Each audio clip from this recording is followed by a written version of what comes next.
Hello friends, welcome back to my channel. और आज की कहानी है एक ऐसे लड़के की जिसके माता पिता गुजर चुके थे और जो अपने पिता की छोड़ी हुई 100 पशुओं से ही अपना जीवन यापन कर रहा था। तो अब उसकी उम्र हो चली थी, तो उसने अपने दोस्त को बोल दिया कि अब तुम मेरे लिए कोई लड़की देखो, लेकिन कंडीशन ये है कि लड़की अपने गांव की नहीं होनी चाहिए, बाहर के गांव की होनी चाहिए। और अब मुझे मतलब शादी करनी है, क्योंकि अब परिवार बनाना है, माता पिता को गए समय हो गया है और बहुत उम्र हो चली, मुझे भी साथी की ज़रूरत है। तो ठीक है, उसके दोस्त ने ऐसा विचार मतलब करके ढूंढा उसके लिए लड़की। तो गांव के बाहर एक जमींदार थे, उनकी बेटी के लिए रिश्ता लेकर आया। तो दिखाई फोटो फोटो कि हाँ भाई ठीक है। बात चलाई। अब बात चलाई तो क्या था कि बेटी के पिता ने शर्त रख दी कि भैया मैं अपनी बेटी की शादी उससे तब करूंगा जब वो मुझे अपने 100 पशुओं को दे देगा। अब ये कंडीशन रख दी। अब उसने कहा भाई, ये लड़की की फोटो देखी भाई, उसे अच्छी लगी, पसंद आ गई। तो उसने कहा चलो ठीक है, करते हैं। तो उसने अपने 100 पशुओं देकर उस लड़की से शादी कर ली। इवन उसके पिता के पास ऑलरेडी 600 पशु ऑलरेडी थे, उसके बावजूद उसने 100 पशु उससे लेकर अपनी बेटी की शादी उससे कर दी। ठीक है, अब शादी कर दी तो थोड़े दिन तक तो सब ठीक ठाक रहा, क्योंकि थोड़ा बहुत धन था, तो उससे उनका जीवन निर्वाह हो गया। अब बेटी ने भी भाई बाप की मर्जी से शादी कर ली, चलो ठीक है। अब क्या था कि थोड़े समय बाद उनकी हालत हद से ज़्यादा खराब होने लगी, क्यों पैसे नहीं थे। अब कमाए तो कमाए क्या, जो उसका काम था वो तो उससे उसके ससुर ने छीन ही लिया था। 100 पशु जो उससे ले लिए थे, अब वो क्या करे। तो ऐसे ही करते करते दिन बीतते रहे। और वो बेचारी ऐसी थी, वो कुछ बोलती भी नहीं थी, समझदार बहुत थी, लेकिन चुप रहती थी, बोलती नहीं थी, देखती सब कुछ थी। तो अब एक दिन ये हुआ कि भाई घर में खाने को कुछ नहीं है, अब तुम आप जाकर कुछ लेकर आओ, क्योंकि क्या बनाऊं मैं। फिर उसने ऐसा विचार करके आस पड़ोस में ही किसी किसी के घर में कोई कोई काम करने के लिए चला गया कि मैं आपका ये काम कर दूंगा, आप मुझे कुछ पैसे दे देना, मैं ये काम कर दूंगा। ये चीज़ें चलती रहीं। अब क्या था कि उनके पड़ोस में एक घर था, उस घर में एक लड़का आने लगा। अब वो लड़का आने लगा तो उस लड़के की नज़र पड़ गई इस लड़की बहू पर। ठीक है, जो साहूकार की बेटी थी उस पर नज़र पड़ गया। उसको ये लगा कि भाई इतनी सुंदर लड़की, और वो भी इस झोपड़ी पट्टी में, और वो भी ऐसे निकम्मे के साथ रह रही है जो कि कुछ करता धरता नहीं है, बस इधर उधर काम ही मांगता रहता है, और एक एक दो दो रुपए के लिए भी इतनी मतलब वो करता है। अब उसके मन में वो लड़की बैठ गई कि भैया मैं तो इसी से शादी करूंगा और इसको अपने साथ लेकर चलूंगा। तो उसी वजह से वो उसके घर के झोपड़ी के आसपास से चक्कर वक्कर काटने लग गया। अब क्या था, कई दिन बीत जाने के बाद ऐसे ही गुजारा कर रही थी वो अपने पति के साथ, क्योंकि अच्छे चरित्र की थी। तो उसने क्या करा, वो भी यही चीज़ नोट कर रही थी कि भाई मेरा पति कितनी मेहनत कर रहा है और कुछ हासिल नहीं हो रहा। और वो ये भी देख रही थी कि दूसरी तरफ एक आदमी है, लोफर सा, जो झोपड़ी के मेरे कमरे घर के आसपास ही मतलब घूमता रहता है, देखता रहता है। अब क्या था, उसके पिता आए एक दिन अचानक ही, उन्होंने विचार बनाया कि चलो मैं अपने पिता बेटी के घर होया हूँ। अब वो आए बेटी के घर। अब बेटी के घर खाने पीने को कुछ भी नहीं, पति बाहर गया हुआ था, और वो बेवकूफ़ पर्सन जो था वो चक्कर वक्कर इधर उधर काट ही रहा था। तो उसने क्या करा, वो आई तो अपने पिता का सादर सत्कार किया पिता को। फिर बोली, पिताजी आप बैठी, मैं अभी आपके लिए कुछ लेकर आती हूँ। अब उसके घर में कुछ भी नहीं। तो वो पीछे के दरवाजे से उस लड़के से मिली और उस लड़के से बोली कि कहो, आप कुछ कहना चाह रहे थे मुझसे।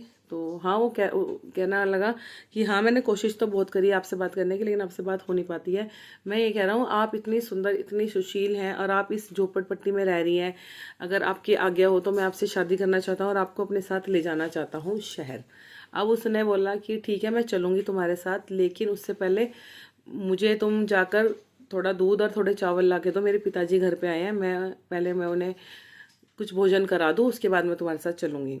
अब क्या था, उसने वो लाया, भागा भागा जल्दी से भागा भागा गया, दूध लाया, चावल लाया, उसको दे दिया। उसने बोला कि ठीक है। अब वो उधर आसपास ही मंडरा रहा था, देख रहा था। तो क्या हुआ, वो गई, अपना चावल वावल चढ़ाए, उसने खीर वीर चढ़ाई। तो उसने, उसका पति आ गया, पति ने ससुर से नमस्ते करी, उसके पास गया कि और मैं तो कुछ नहीं ला पाया। तो कहती है कोई बात नहीं, यहाँ थोड़ा सा दूध और चावल पड़ा था, मैं खीर बना रही हूँ पिताजी के लिए, आप बैठो पिताजी के साथ। तो वो बैठे, फिर इतने में वो खीर बन के तैयार हो गई। अब क्या था कि वो भी लड़का जो तीसरा था वो भी आसपास ही मंडरा रहा था। तो उसने क्या करा, उसको भी बुला लिया कि आइए। वो एकदम हैरान कि अरे अपने पिता और पति के सामने ये मुझे बुला रही है, पराये पुरुष को। तो वो बुलाया उसको कि आइए आप भी आइए। भाई साहब बोल दिया उसने उस टाइम पे उसको कि आइए भाई साहब आप भी नाश्ता पानी कीजिए हमारे साथ। तो वो आया, बैठे। तो अब क्या था कि वो हंसने लगी तेज तेज। अब वो ये सोचें कि भैया ये हंस क्यों रही है। तो उसने बोला कि बेटी तुम हंस क्यों रही हो। तो वो बोली पिताजी आज मेरे सामने इस दुनिया के 3 सबसे बड़े मूर्ख बैठे हैं। तो उसके पिता को और पति को और उस आदमी को भी बड़ा गुस्सा आया कि यार हमको मूर्ख कह रही है, हमें बेवकूफ़ कह रही है, ऐसे कैसे। तो उसने पहले, सबसे पहले तो पिता ने पूछा कि पिताजी आप मुझे, पिताजी बोला बेटा आप मुझे बेवकूफ़ क्यों कह रही हो। तो उसने समझाया कि पिताजी आप सबसे बड़े बेवकूफ़ इसलिए हैं क्योंकि आपके पास सब कुछ होते हुए भी सिर्फ और सिर्फ 100 पशुओं के लालच में आपने मुझे एक ऐसे व्यक्ति के साथ बांध दिया जिसके आगे पीछे कोई नहीं था। और आपने एक बार भी नहीं सोचा कि मैं अपनी बेटी को कहाँ भेज रहा हूँ, और चलो भेज भी रहा हूँ तो जो उसके घर में जिसकी वजह से उसका घर चलता, आपने वो पशु ही ले लिए। तो इससे बड़ी और बेवकूफ़ी क्या होगी कि आपने अपनी बेटी को मतलब संपन्न घर में तो भेजा नहीं, और जिस घर में जो था वो भी आपने उससे वापस ले लिया। फिर उसका पति बोला कि भाई मैं कैसे बेवकूफ़ हूँ। वो बोली तुम तो हो ही बेवकूफ़। तुमने रिश्ता ढूंढने के लिए क्या सोचा कि मतलब गांव के बाहर की लड़की से मैं शादी करूं, और शादी भी करूं और अपनी जीविका भी दे दूं। मतलब जिन पशुओं के कारण आप खा रहे थे, पी रहे थे, आपकी जीविका चल रही थी, आपने वही जीविका मेरे पिता को दे दी, वो भी सिर्फ किस लिए कि मुझसे शादी करने के लिए। इसमें क्या अक्लमंदी की बात थी ये बताएं। जब से शादी हुई है तब से हम तंगी में ही जी रहे हैं, आप कोई काम नहीं कर पा रहे हो, आपके पशु आपके पास नहीं है। मतलब ऐसे विवाह का क्या मतलब रह गया जब आप अपने जीवन में आगे नहीं बढ़ पा रहे, कुछ कर ही नहीं पा रहे हो। इवन जिसको आप लेकर आए हो उसको भी कुछ नहीं खिला पिला पा रहे हो। फिर वो तीसरा बोला कि अरे फिर तुमने मुझे क्यों बेवकूफ़ बोला, मैं थोड़ा बेवकूफ़ हूँ। कहती तुम तो सबसे बड़े बेवकूफ़ हो जिसने ये सोच लिया कि एक स्त्री कुछ चावल और कुछ दूध के बदले तुम्हारे साथ चल पड़ेगी। हाँ, इतने दिनों से तुम इधर उधर चक्कर काट रहे हो, कभी मैंने तुम्हारी तरफ आँख उठाकर नहीं देखा, लेकिन हाँ इतना मुझे ज़रूर पता है कि आपकी मंशा क्या है, आप किस पर्पज़ से इधर उधर घूमते हो। अपने पिताजी को भी उसने समझाया कि पिताजी आपके लिए जीवन में सबसे कीमती मैं ही थी। आपके पास कोई बेटा नहीं, कोई दूसरी पुत्री नहीं, सिर्फ मैं आपकी एक लौती पुत्री थी, और आपके लिए सबसे कीमती मैं थी। आपने अपनी सबसे कीमती चीज़ सिर्फ और सिर्फ 100 पशुओं के लिए किसी और को दे दी।